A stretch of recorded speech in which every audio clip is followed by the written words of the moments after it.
Evanđelje po Mateju, 6. glava. Pazite da svoja dela pravednosti ne činite pred ljudima da bi vas primetili. Inače nećete dobiti nagradu od Oca vašega koji je na nebesima. Stoga, kad daješ milostinju, ne trubi pred sobom, kao što to licemeri čine po sinagogama i po ulicama, da bi ih ljudi veličali. Zaista vam kažem, već su primili svoju nagradu. A ti kad daješ milostinju, neka tvoja levica ne zna šta čini tvoja desnica, da tvoja milostinja bude u tajnosti. I Otac tvoj koji vidi ono što je tajno, uzvratit će ti javno. Kada se molite, ne budite kao licemeri koji vole da se mole stojeći po sinagogama i po raskršćima ulica, da bi ih ljudi vidjeli. Zaista vam kažem, već su primili svoju nagradu. A ti kada se moliš, uđi u svoju sobu, zatvori vrata za sobom i pomoli se svome Ocu koji vidi što je tajno. Tvoj Otac koji vidi što je tajno, uzvratit će ti javno. I kada se molite, ne budite kao neznabošci koji gomilaju reči, misleći da će zbog mnogih reči biti uslišeni. Ne budite kao oni. Naime, vaš Otac zna koje su vaše potrebe i pre nego što zatražite nešto od njega.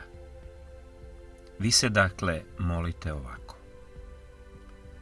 Oče naš koji si na nebesima, neka se slavi ime tvoje sveto, neka dođe carstvo tvoje, neka bude tvoja volja kako na nebu, tako i na zemlji. Hleb naš potrebni daj nam danas i oprosti nam dugove naše, kako smo i mi oprostili dužnicima svojim. Ne daj da podlegnemo iskušenju, nego nas izbavi od zloga. Jer ako opraštate ljudima njihove prestupe, oprostit će i vama vaš Otac nebeski. A ako ne opraštate ljudima, ni vama neće oprostiti Otac vaš vaše prestupe. A kada postite, ne budite snuždeni kao licemeri koji izobličuju svoje lice da bi ih ljudi vidjeli kako poste. Zaista vam kažem, već su primili svoju nagradu.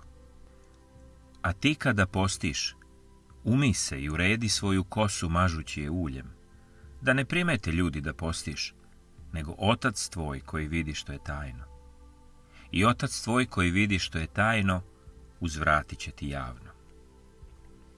Ne prikupljajte sebi blago na zemlji gdje ga moljci rđa nagrizaju i gdje lopovi potkopavaju i kradu, nego prikupljajte sebi blago na nebu, gdje ni moljac ni rđa ne nagrizaju i gdje lopovi ne potkopavaju i ne kradu.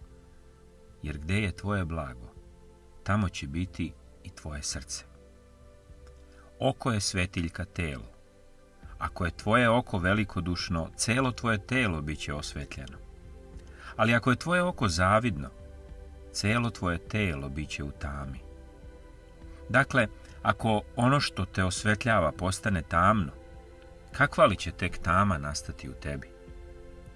Niko ne može služiti dva gospodara, jer ili će jednoga mrzeti, a drugoga voleti, ili će jednome biti privržen, a drugoga prezirati. Ne možete služiti Bogu i bogatstvu. Zato vam kažem, ne brinite se za svoj život, šta ćete jesti ili šta ćete piti, niti za telo, čime ćete se odenuti. Nije li život vredniji od hrane i telo od odeće? Pogledajte ptice na nebu, niti seju, niti žanju, niti sabiru u žitnice, a vaš Otac nebeski ih hrani. Zar vi ne vredite mnogo više od njih? Ko od vas može, brinući se, produžiti sebi život, makar samo za 1 čas? A zašto se brinete za odeću? Pogledajte poljske ljiljane. Ne trude se, niti predu, a ja vam kažem da ni Solomon u svojoj raskoši nije bio odeven kao i jedan od njih. Pa ako Bog tako odeva bilje koje je danas u polju, a već sutra se baca u peć, koliko li će pre odenuti vas, o maloverni? Ne govorite zabrinuto šta ćemo jesti ili šta ćemo piti ili šta ćemo obući, Sve to traži mnogobožci, jer zna vaš nebeski Otac da vam je sve to potrebno. Tražite prvo carstvo Božje i njegovu pravednost, a sve ovo vam će se dodati. Prema tome, ne brinite se za sutrašnji dan, jer će se sutra brinuti o sebi. Svakom danu je dosta zla svoga.